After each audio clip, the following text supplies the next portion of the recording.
Here's my turn in the last 5 minutes or 2 minutes. Yes.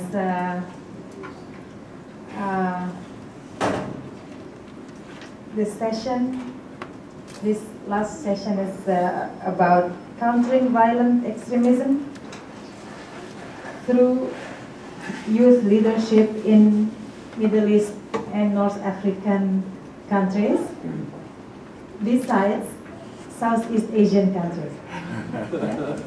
I should add this because I'm the only one from Asia, from the Southeast Asia. So this is Indonesian flag and Indonesian archipelago. I don't want to explain more about Indonesian map and population, but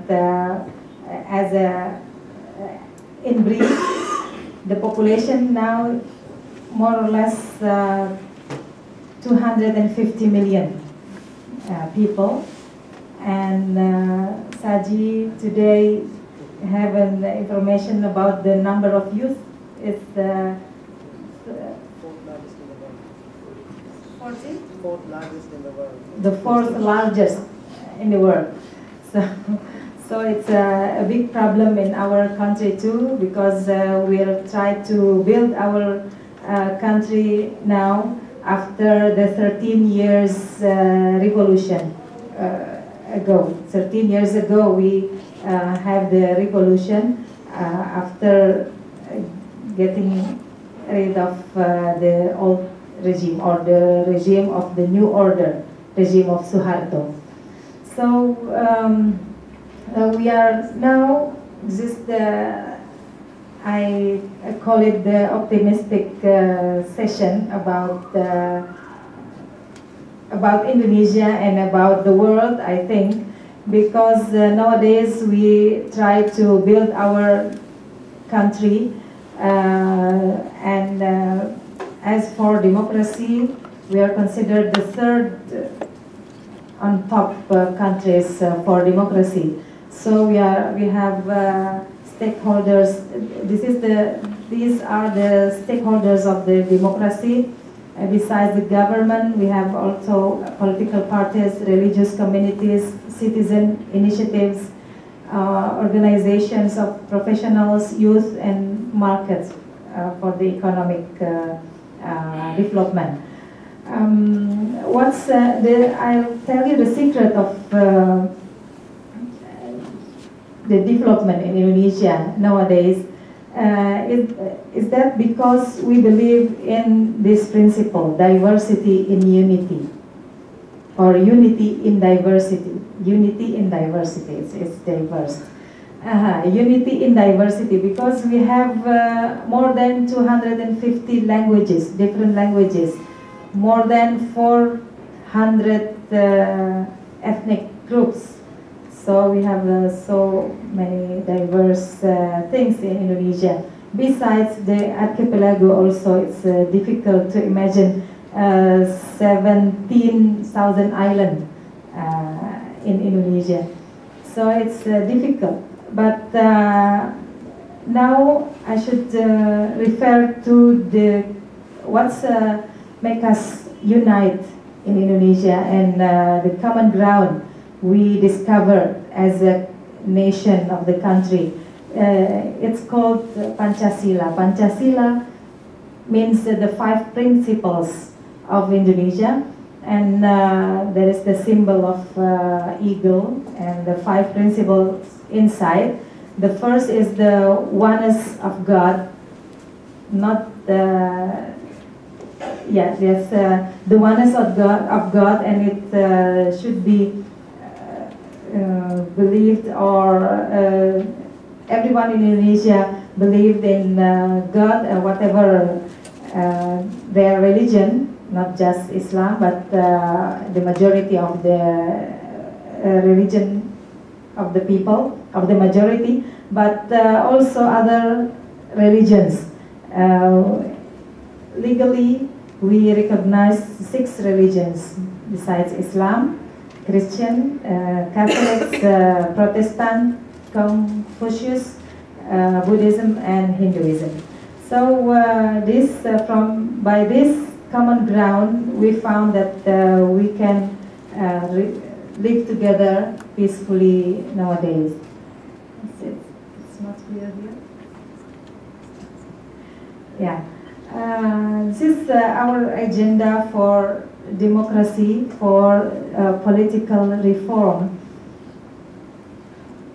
And this is the agenda to have the political reform, and then upholding the rule of law, promotion of the wide-ranging autonomy, decentralization of the provinces, that we are now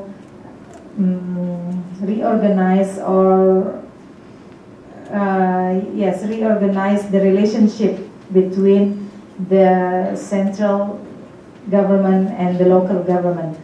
And the last one is the important thing also. The important thing is the economic recovery.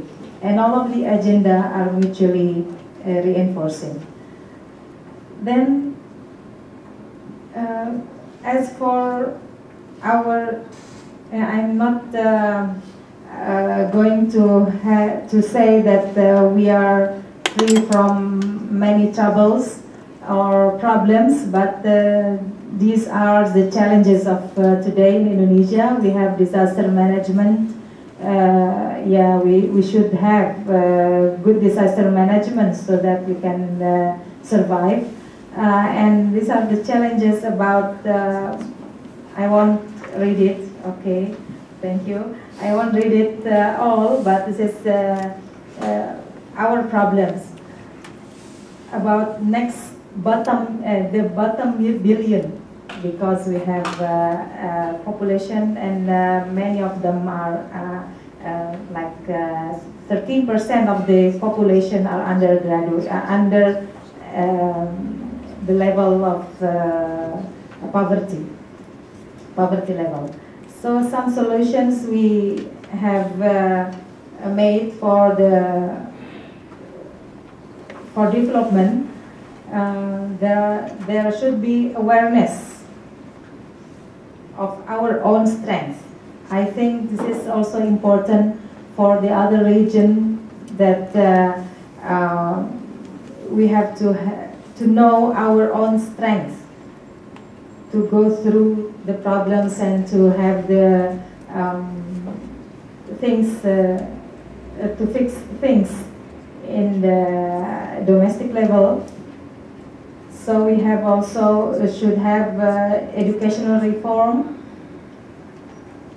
valuing diversity and creativity, perspective for young people. So we put very much intention for the young people in Indonesia, because they are very active and very have a